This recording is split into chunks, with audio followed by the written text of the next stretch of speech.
This video I want to go over how to create views once you've created your model. So we'll do new drawing and go up to standard 3 views. And what's going to happen, it'll pop these views up, and that's one way to do it. Certainly, if that works out, that's great. I'm going to delete all that. What I like to do is go over here to the right hand side to this view palette, and that'll show you the current views of the object. Here's where you choose. That's the drawing that I'm on. And if you click on these green arrows here, that'll refresh. It'll make sure you have the most current views. And then you can just choose whatever you think are the best views. So now be careful, because just because it says front view doesn't mean that's necessarily the best front view. That's just the way the part was modeled.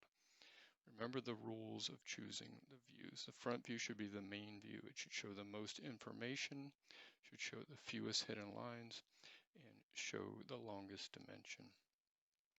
Also, you want to think about how that view affects the other view. So if I choose this as the front view, pull that up, put my top view over for my right side, and then over here and click that for my isometric view.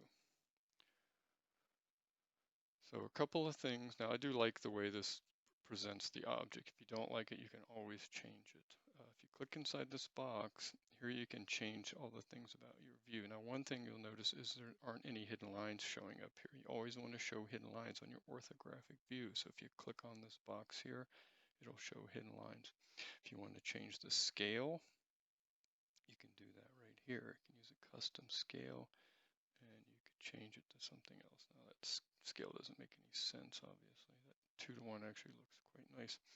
Now one thing you'll notice is, let's close that, this isometric view has hidden lines on it. You don't want to show hidden lines, center lines, or dimensions on this view. So if I click on that view, I can come over here and I can make just the isometric not have hidden lines. Okay, and now you'll notice that these three are tied together, and this one is a little bit independent. Now if I don't like that view, I'll show you what we can do. Let's just click on that and delete it, say yes. Let's come over here to our view palette, and here you'll see some options for views that you have to choose from, and that's the current view is that one that we had up there. So if that's not great, what you can do is go back to your model. So go back to your little SolidWorks icon and open up,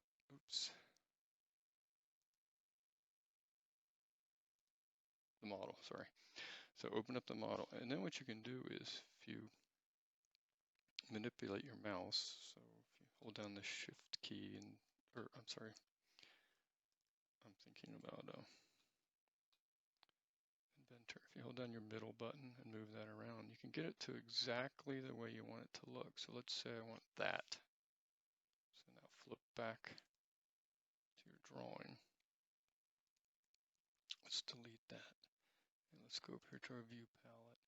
Now make sure that you refresh it, and then click on current and drag that over, and that'll be exactly what you had on your the view that you had when you were looking at the model. So you can move this around pretty much any way you want. Now the idea here is this is a snapshot of the part. It kind of gives you a really good visualization of the object, especially when you have really complicated parts. Now remember, don't put dimensions, don't put center lines on that.